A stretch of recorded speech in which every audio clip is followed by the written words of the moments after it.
संविधान में election commission में पूरा अधिकार है किसी व्यक्ति को किसी के वोट कर ऑब्जेक्शन करने का और ऑब्जेक्शन में रीजन देने का। जिन लोगों ने भारतीय जनता पार्टी की तरफ से ऑब्जेक्शन दिया है तो साथ में रीजन भी दिया है, और वो चाहे पूर्वांचल हो, चाहे रोहिंग्या हो, चाहे बांग्लादेशी हो, चाहे घुसपैठिया हो, वो सब उसमें आते हैं। दूसरी बात, जिस संविधान ने ये ताकत दी है कि वो वोटर्स लिस्ट के बारे में जो चर्चा कर रहे हैं कि उसको कटवाने का, वो प्रोविजन भी संविधान के अंतर्गत ही है।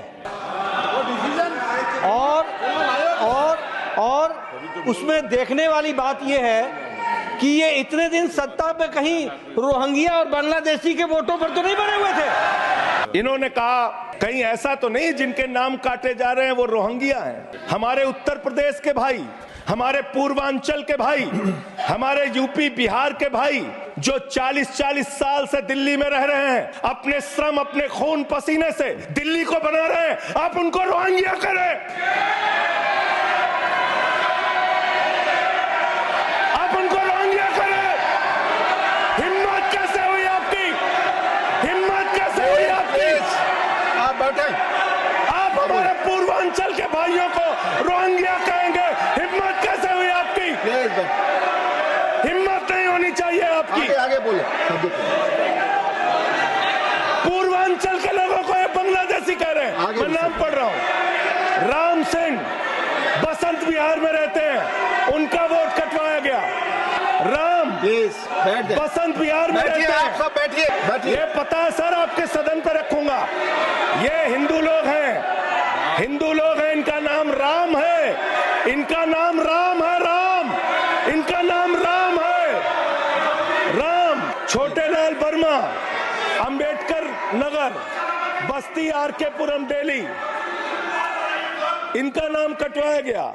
सोनिया, अंबेडकर नगर, बस्ती, आरके पुरम, इनका नाम कटवाने की अर्जी दी गई। संतोष कुमार, अंबेडकर नगर, बस्ती, आरके पुरम, इनका नाम कटवाने की अर्जी दी गई। आशा, अंबेडकर नगर, बस्ती, आरके पुरम, इनका नाम कटवाने की अर्जी दी गई।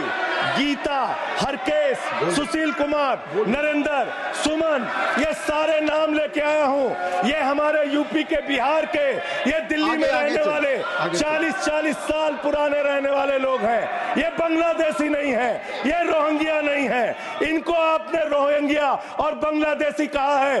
पूर्वांचल के लोग आपकी जमानतें जब्त कराएंगे दिल्ली के चुनाव में, देखना। आज जब मैं आ रहा था, काशी लंका में रेहड़ी पटरी वालों की दुकानें तोड़ी जा रही हैं, गरीबों को उजाड़ा जा रहा है। जिस राजधानी दिल्ली में हम लोग रहते हैं सर, झुग्गी बस्तियों को तोड़ा गया, झुग्गी बस्तियों को उजाड़ा गया, और हर साल का आंकड़ा है, मैं आपके सामने रखूंगा। लोग टूट जाते हैं एक घर बनाने में, तुम तरस नहीं खाते बस्तियां जलाने में। लोगों को उजाड़ना बंद करो। तुमने अयोध्या में उजाड़ा, तुमने काशी में उजाड़ा, तुमने दिल्ली में उजाड़ा। ये बुलडोजर राजनीति से देश का भला होने वाला नहीं है। ये चीखने चिल्लाने से कुछ नहीं होने वाला है, और तुम्हारी तानाशाही के आगे झुकेंगे नहीं कभी। धन्यवाद। आपने शिक्षा में क्या हालत की देश की?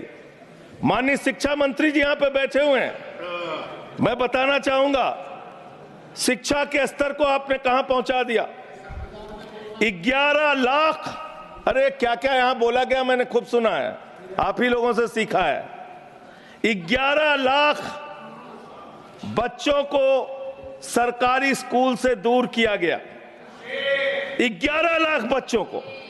यह देश के अंदर शिक्षा की व्यवस्था है, और इसमें सबसे ज्यादा मान्यवर, अगर किसी राज्य की भागीदारी है जहां पे सबसे ज्यादा बच्चे सरकारी स्कूल से दूर हुए हैं, पिछले 8 महीने का आंकड़ा शिक्षा मंत्रालय ने लोकसभा में रखा। 11 लाख में से अकेले 7,84,000 बच्चे उत्तर प्रदेश में सरकारी स्कूलों से दूर गए। ये कर रहे हैं शिक्षा के नाम पे आप। देश की शिक्षा की व्यवस्था की हालत यह कर दी आपने। 63,000 बच्चे आसाम में सरकारी स्कूलों से दूर हुए। ये सरकार का आंकड़ा, मैं अपनी ओर से नहीं पढ़ रहा हूं।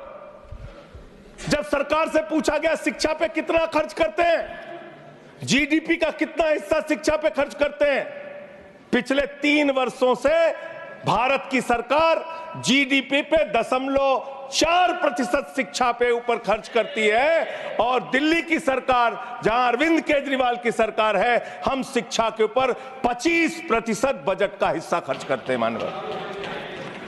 स्वास्थ्य के ऊपर दिल्ली के अंदर 13% हम खर्च करते हैं, और भारत की हमारी सरकार जो अपने आप को कहती है मोदी जी की बड़ी योजनाएं हैं, बड़ी ताकतवर सरकार है, मात्र 2% स्वास्थ्य के ऊपर खर्च करती है। यह इस देश की हकीकत है। कैसे समानता आएगी, कैसे संविधान में लिखी हुई बातों की सुरक्षा हो पाएगी। मैं दिल्ली की बात करूं, अगर एक राज्य सरकार दिल्ली के लोगों ने भी चुना जिसको आप चलने नहीं देते, बार बार उसके ऊपर रोक लगाते हैं, लेकिन उस राज्य सरकार के काम क्या हैं वो आपको जानना बहुत जरूरी है। दिल्ली के अंदर चुनाव होने जा रहा है। चुनाव भारत के संविधान का एक बड़ा पर्व माना जाता है। संविधान ने हमें ताकत दी, अपने हिसाब से विधायक चुनिए, अपने हिसाब से सांसद चुनिए, वही मंत्री बनता है, मुख्यमंत्री बनता है, प्रधानमंत्री बनता है। दिल्ली में चुनाव क्या हो रहा है? दिल्ली में कैसे चुनाव कर रहे हैं लोग? ये महाराष्ट्र और हरियाणा का प्रयोग, चुनाव घोटाले का प्रयोग दिल्ली में करना चाहते हैं।